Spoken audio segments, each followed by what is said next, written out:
Hello दोस्तों, एचपीजीएस zone में बहुत बहुत स्वागत है मित्रों। और मैं हरेंद्र आप लोगों के सामने फिर से उपस्थित हूँ एक नए टॉपिक के साथ। हमने जो भारत का भूगोल पढ़ना प्रारंभ किया है, आज हम लोग भारत के भूगोल में जो टॉपिक पढ़ेंगे वो है भारत की नदियाँ। ठीक है मित्रों, और इससे पहले के वीडियो अगर आप लोगों ने नहीं देखे हैं तो आपकी परीक्षाओं के लिए बहुत महत्वपूर्ण है। आप लोग देख के अपना नोट्स मेंटेन कर लीजिएगा, नोट्स बना लीजिएगा, क्योंकि पेट के एग्जाम के लिए बहुत ज्यादा टाइम बाकी नहीं बचा है। ठीक है, आप अगर नोट्स अपना स्वयं का बनाएंगे तो आपको रिवाइज करने में परेशानी नहीं होगी। ठीक है, तो चलिए फिर हम बात करते हैं भारत की नदियों की। तो सबसे पहले मैं आपको एक बात बता देता हूं कि देखो, नदी और नहर है ना, आपने नाम तो बहुत सुने होंगे नदी और नहरों के। तो नहर क्या है और नदी क्या है? तो हम कहेंगे नदी ये प्राकृतिक तौर पर बनी हुई होती है। ठीक है ना, मतलब प्राकृतिक तौर पर जो ग्लेशियर पिघलते हैं तो उनका जो जल है वो अपनी मर्जी से कहीं भी चला जाए या कहीं भी होता हुआ समुद्र में जाके गिर जाए तो वो नदी है। जबकि नहरों को हम अपने उपयोग के लिए बनाते हैं, वो कृत्रिम होती हैं और नदियों से ही उनको बनाया जाता है। ठीक है, अब इसमें हम नदियां पढ़ने वाले हैं। तो देखो, अगर नदियों की बात करते हैं तो संपूर्ण भारत में, अगर हम पूरे भारत में देखें कि नदियों की जो संख्या है, नदियों की जो संख्या है या कुल नदियां कितनी हैं, तो कुल नदियां हैं संभवतः 4000 के आसपास पूरे भारत में नदियां हैं। और इन नदियों में इनको भी अलग अलग तरह से डिवाइड किया गया है। ऐसा नहीं है कि ये सभी नदियां बहती रहती हों। ठीक है, अगर हम बहने वाली ऐसी नदियां जिनमें जल बहता है, तो बहने वाली नदियों की बात करें तो लगभग 800 नदियां ऐसी हैं जिनमें जल बहता है। ये एक अलग बात है कि वो कभी बारिश के मौसम में बहता है और बाद में सूख जाता है, पर बहता 800 में है। और अगर एक और बात अगर करें हम सदा नीरा, कौन सी? सदा नीरा, अर्थात ऐसी नदियां जिनमें सदैव पानी बहता ही रहता है, वो लगभग 200 हैं। सदा नीरा कितनी है? तो लगभग 200 सदा नीरा नदियां हैं। और जिनमें जो बहती हैं नदियां 800 हैं। और कुल लगभग छोटी बड़ी नदियां, बहुत सी ऐसी नदियां हैं जो अवशेष स्वरूप पड़ी हैं, बहुत सी ऐसी नदियां हैं जो अब नष्ट हो गई। ठीक है नहीं, तो कुल संख्या कितनी है? 4000 है। एक और बात मैं आपको पिछले वीडियोज में बता चुका हूं कि नदियों का देश किस देश को कहा जाता है। अगर याद है तो आप लोग मुझे कमेंट करके बताइए। ठीक है, चलिए आगे देखते हैं। ये तो मैंने भारत में नदियों की बात की। अब भारतीय नदियों को अध्ययन के लिए बांट लिया गया है। तो किस तरह से बांटा गया है आप ध्यान देंगे। देखो, सबसे पहले अगर हम बात करते हैं भारतीय नदियों की, तो दो तरह से बांटा गया है। आप यहां ध्यान देंगे, अगर मैं भारतीय नदियों को देखूं तो इनको दो तरह से बांट लिया गया है। ठीक है, कैसे कैसे बांटा गया है? तो पहला जो प्रकार है वो आप देखेंगे, एक तो उद्गम के स्थान पर। कौन सा स्थान है? एक उद्गम के स्थान पर और एक प्रवाह के स्थान पर। एक है आपका उद्गम के स्थान पर, एक उनके प्रवाह के स्थान पर।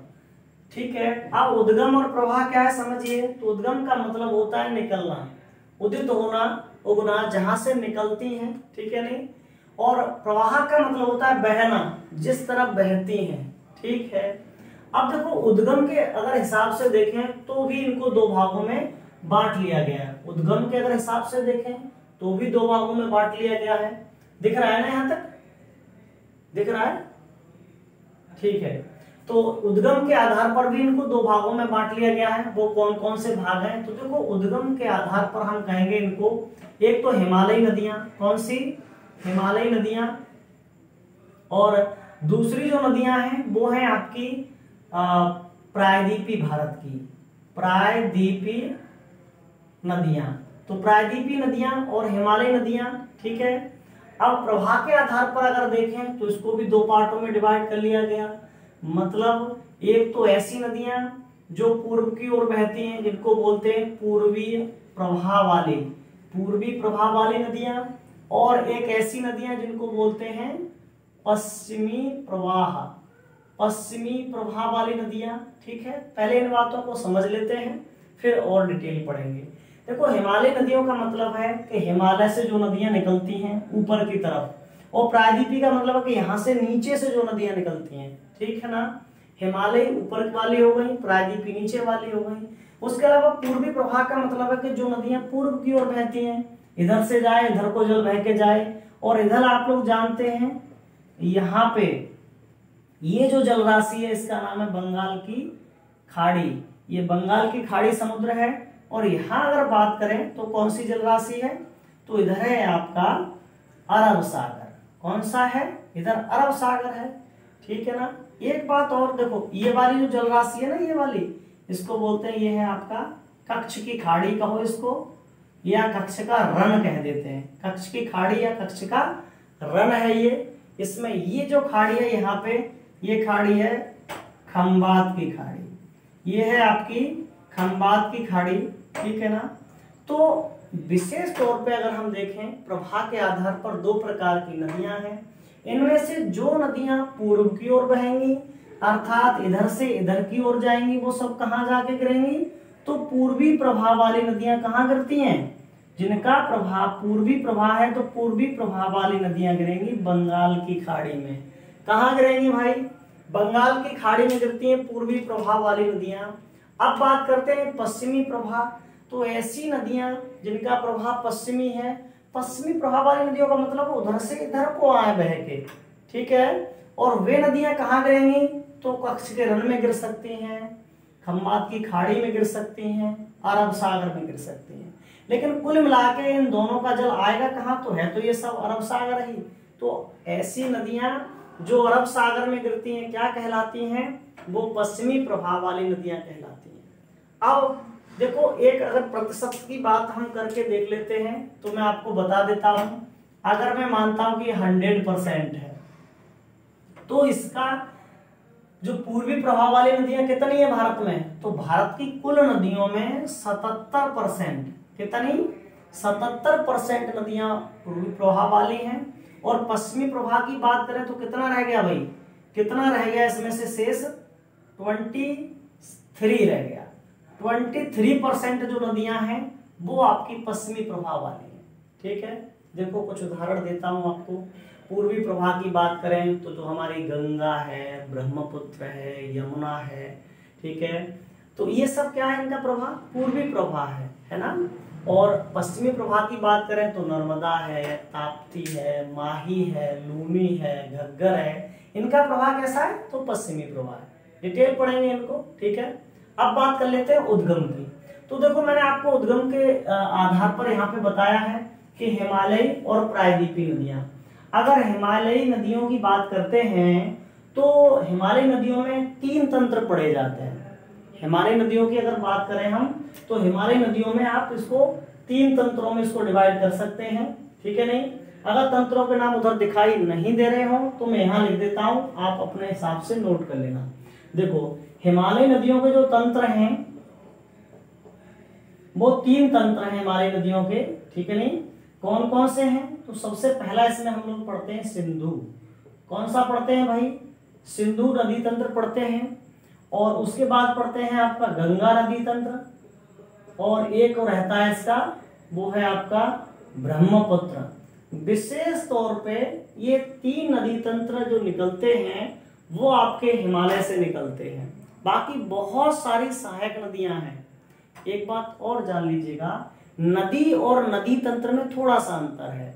नदी क्या है, तो कोई एक वितरिका है, मान लीजिए ये है तो ये नदी है, और अगर इसी से और भी वितरिकाएं इधर उधर निकलती हैं, इसकी जो सहायक नदियां हैं, तो ये फिर क्या बन जाएगा, ये बन जाएगा पूरा एक नदी तंत्र, ठीक है। ये बन गया पूरा नदी तंत्र।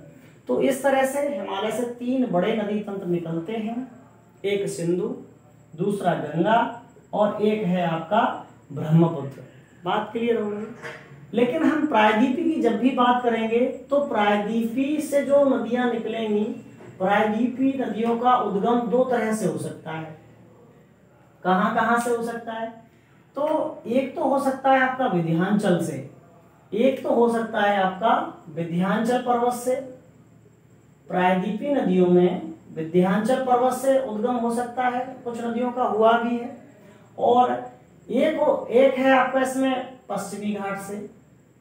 प्रायद्वीपीय जो नदियां हैं वो दो जगह से निकलती हैं, एक तो है विंध्याचल से निकलती हैं और एक निकलती है पश्चिमी घाट से।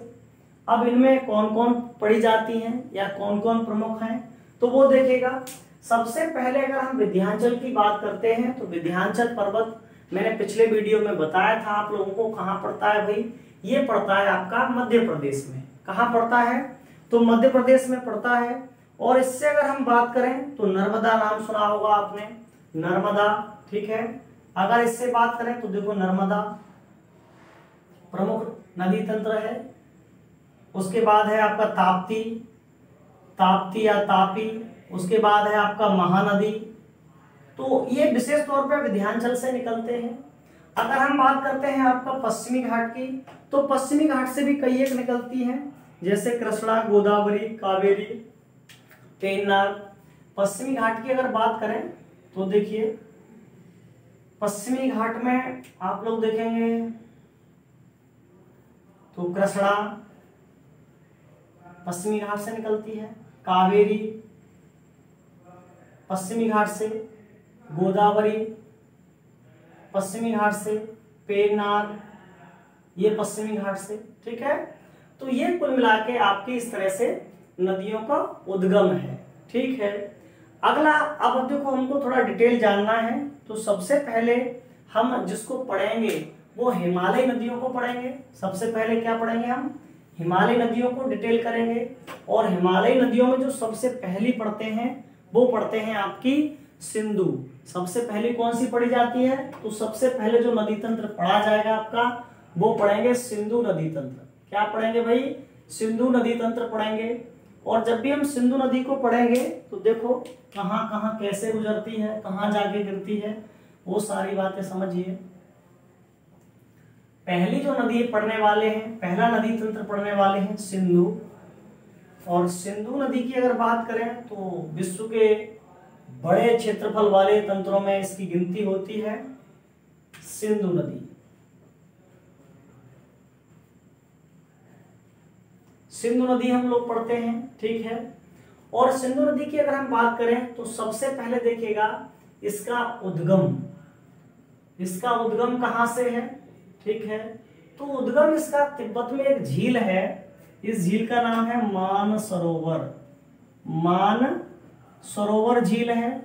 तो मानसरोवर झील के पास एक हिमनद है जिसका नाम गोखुर है। क्या बोल देते हैं उसको, तो उस हिमनद को बोल देते हैं। ये मानसरोवर झील है, यहाँ एक ये हिमनद है जिसका नाम है गोखुर। गोखुर या इसके कई एक नाम है, अलग अलग इसको अलग अलग नामों से जाना जाता है। भारत में इसको गोखुर बोल देते हैं, पर अगर आप देखेंगे तो बोखरचू इसको तिब्बत में बोलते हैं। और इसका जो अर्थ है सही मायने में वो शेर का मुख होता है। इसका जो अर्थ है वो क्या होता है, शेर का मुख, ठीक है ना। तो यहां से तो इसका उद्गम शुरू होता है।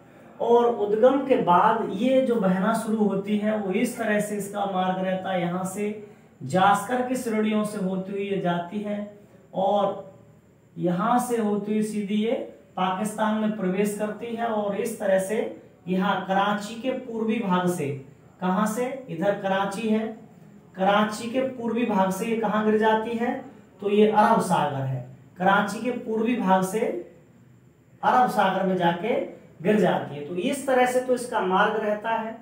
अब इसकी बहुत सारी सहायक नदियां हैं, उनसे पहले हम देख लेते हैं इसकी लंबाई। तो देखो उद्गम कहाँ हो गया, मैंने बता दिया आपको, ये गोखुर ग्लेशियर से निकलती है, गोखुर से मानसरोवर तिब्बत, मानसरोवर तिब्बत, ठीक है। अगर हम इसकी लंबाई की बात करते हैं कि लंबाई कितनी है तो इसकी जो कुल लंबाई है वो है आपका 2880 किलोमीटर। 2880 किलोमीटर लंबी है ये। और इसकी अगर कभी कभी आपको पूछा जाएगा कि भारत में कितना है, क्योंकि ये पाकिस्तान में भी बहती है, तो भारत में जो इसकी लंबाई है वो 1114 किलोमीटर है। ये भारत में केवल यहां से शुरू होती है तो 1114 किलोमीटर ही बहती है। बाकी कहाँ चली जाती है ये, तो बाकी चली जाती है आपकी पाकिस्तान में। बाकी कहाँ बहती है भैया? तो बाकी ये बहती है आपका पाकिस्तान में बहती है। तो देखिए भारत में जो इसकी लंबाई है वो है 1114 किलोमीटर। अब बात करते हैं इसकी सहायक नदियों की। तो दो तरह से पढ़ेंगे हम, जो पढ़ने वाले हैं वो है इसकी सहायक नदियां। सहायक नदियां, अगर देखो इसकी सहायक नदियों को देखें तो दो तरह से पढ़ते हैं। सबसे पहले तो एक आपका जो पंचनद है, ठीक है ना, वो इसका सहायक है। और उससे पहले की जो नदियां हैं उनको देखिए। तो जो अन्य नदियां हैं पंचनद से अलग, हम एक तरफ पढ़ेंगे आपको पंचनद की नदियां। पंचनद मतलब 5 नदियों का जो समूह है पंचनद, उसको पढ़ेंगे। और एक तरफ पढ़ेंगे इसकी अन्य सहायक नदियां। अगर हम इसकी अन्य सहायक नदियों को देखते हैं तो सबसे पहले जो इसकी सहायक नदी निकली हुई है, ठीक है, वो इस तरह से यहाँ पे श्योक निकली हुई है। ये क्या है? श्योक नदी है। और श्योक में से एक जो ये सहायक वितरिका निकल गई, इसका नाम है नुब्रा। ठीक है, श्योक से एक सहायक वितरिका निकली हुई है इसकी, जो नुब्रा है। अगर ऊपर से बात करते हैं, यहां से एक नदी निकली हुई है, ये वाली, इसका नाम है गिलगित। इसका क्या नाम है? तो ये गिलगित है, गिलगित है ये, ठीक है। और गिलगित के अगर हम आगे को देखें तो गिलगित के बाद जो नदी निकलती है वो निकलती है आपकी काबुल। कौन सी निकलती है? तो गिलगित के बाद जो नदी निकलती है ये है आपकी काबुल नदी। और काबुल नदी से ही एक और निकली है, ये, इसका नाम है स्वात। ठीक है, समझ रहे हैं? ये गिलगित यहां से निकली काबुल, काबुल से एक और निकली, इसका नाम क्या है? तो इसका नाम स्वात है। और स्वात के बाद अगला अगर हम देखते हैं तो इसके नीचे से एक और नदी कुर्रम निकलती है, ठीक है। और फिर गोमल निकलती है। एक नदी यहां से निकलती है जिसका नाम क्या है? ये कुर्रम है। और फिर एक और निकलती है नीचे की तरफ जो गोमल है। इनकी और भी सहायक नदियां हैं, पर आप इतनी याद रखिएगा, बहुत है। अच्छा, इन नदियों के अलावा हम बात करते हैं आपका जो पंचनद है। पंचनद से कौन कौन सी नदियां बहती हैं उनको और देख लीजिएगा। तो देखो पंचनद से जो नदियां हैं वो हम क्रम में देख लेते हैं उनको, फिर मैं आपको बताता हूं कहां कहां बहती हैं। सबसे पहले जो है वो बहती है आपकी झेलम। झेलम इसकी सहायक है। दूसरी है क्रम में आपकी चिनाब। चिनाब के बाद तीसरी है आपकी झेलम, चिनाब। और नीचे को कौन सी मिलेगी आपकी? क्या नाम है उसका? सबसे लास्ट मिलती है आपकी सतलज। नहीं, सबसे लास्ट मिलेगी आपकी ब्यास मिलेगी। सबसे लास्ट में कौन सी है भाई? तो सबसे लास्ट में आपको मिलेगी ब्यास, सतलज ही मिलेगी, सतलज है। तो रावी, रावी के बाद है आपका पहले ब्यास और फिर है क्रम से सतलज। पंचनद की ये 5 नदियां हैं, ठीक है। और देखो कहां कहां से गुजरती हैं ये नदियां, कैसे कैसे बहती हैं, ठीक है ना। अच्छा, सबसे पहले गुजरती कहां है उससे पहले मैं आपको इनके नाम बता देता हूं। जैसे जो झेलम है, झेलम का जो नाम है वो दूसरा नाम है वेतस्ता। आपने एक युद्ध सुना होगा, वेतस्ता या झेलम का युद्ध, राजा पुरु के साथ जो हुआ था, ठीक है। चिनाव की अगर बात करें तो इसको बोला जाता है अस्किनी। अस्किनी इसका नाम है। रावी की बात करें तो पुरुषुड़ी या परुसुड़ी, पुरुषड़ी इसको कहा जाता है। व्यास की बात करें तो इसका नाम विपाशा, जो प्राचीन नाम है विपाशा है। सतलज की बात करें तो सतुद्री, सतुद्री इसका नाम है। तो ये क्रम से है। अब अगर बात करते हैं कि ये कहां कहां कैसे कैसे निकलती हैं, तो सबसे पहले देखिएगा एक वितरिका जो है वो आप देखिए पंचनद निकलती है चिनाव। चिनाव की बात करिए, थोड़ा इधर होना चाहिए था, ठीक है, लेकिन आप लोग ध्यान से बनाना इसको जरा। ये भारत की बात करें तो छोटा बन गया है थोड़ा सा, ये यहाँ पे इस तरह होना चाहिए था, ऐसे, ठीक है। अगर ये यहाँ पे इंडिया है तो इस क्षेत्र में आप लोग देखना, क्योंकि ज्यादा दूर बन गई थी इसलिए मैंने ऐसे किया है इसको, ठीक है। तो यहाँ पे आकर ये मिलती हैं और सबसे पहले एक वितरिका है ये चिनाव में से ही ये वितरिकाएं बिखरी हुई हैं। एक यहाँ पे गई वितरिका, ठीक है ना, एक यहाँ पे गई, एक यहाँ पे गई, तो इस तरह से ये वितरिकाएं इसमें बिखरी हुई हैं, ठीक है। तो ये इस तरह से है। देखिए पहली वाली जो है सबसे ऊपर मैंने आपको बना दी थी, ये झेलम है। उसके बाद क्रम से मैंने कहा नीचे वाली कौन सी है, तो ये आपकी चिनाव है। चिनाव के बाद ये रावी, रावी के बाद है आपका ब्यास, और ये वाली है सतलज। इसको पंचनद कहा जाता है, 5 नदियों का समूह है, ठीक है नहीं। तो इस तरह से ये क्षेत्र जो है ये ऐसे फैली हुई है, ये इसकी सहायक नदियां हैं। अच्छा इनसे देखो जो क्वेश्चन आते हैं सहायक नदियों के अलावा, वो आते हैं इनके क्षेत्रों से आते हैं कई क्वेश्चन, कि इनके जो क्षेत्र रहते हैं नदियों के वो कहाँ कहाँ कैसे कैसे रहते हैं, ठीक है।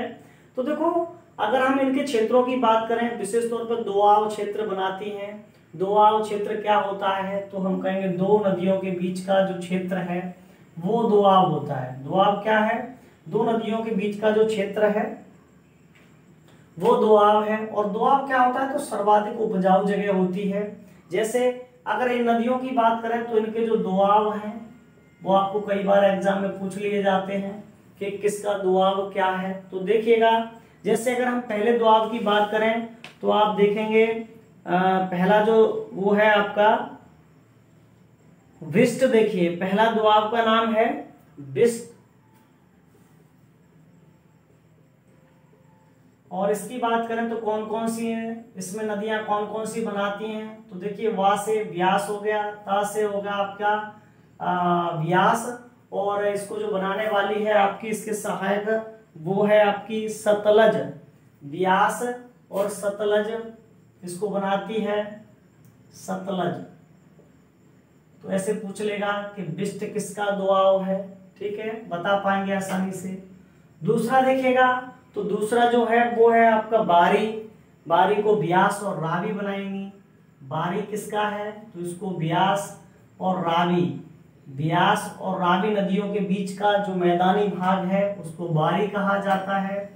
तीसरे की अगर हम बात करते हैं तो वो है आपका क्रम में रचना। क्या है आपका, रचना है, रचना है क्रम में तीसरा। रचना जो है वो किसका है, तो रचना जो है वो है रावी और चिनाव का। रावी और चिनाव, रावी और चिनाव का जो क्षेत्र है वो रचना है। चौथा है क्रम में आपका वो है चाज, चिनाव और झेलम का। चाज कहिए या चाज कहिए, चाज या चाज, ये है आपका चिनाव, चिनाव और झेलम का है, चिनाव और झेलम का, ठीक है। इसके अलावा पांचवा एक और बनता है जिसको सिंधु बनाती है, तो वो कौन सा है, वो है आपका सिंधु सागर। झेलम और सिंधु का है सिंधु सागर।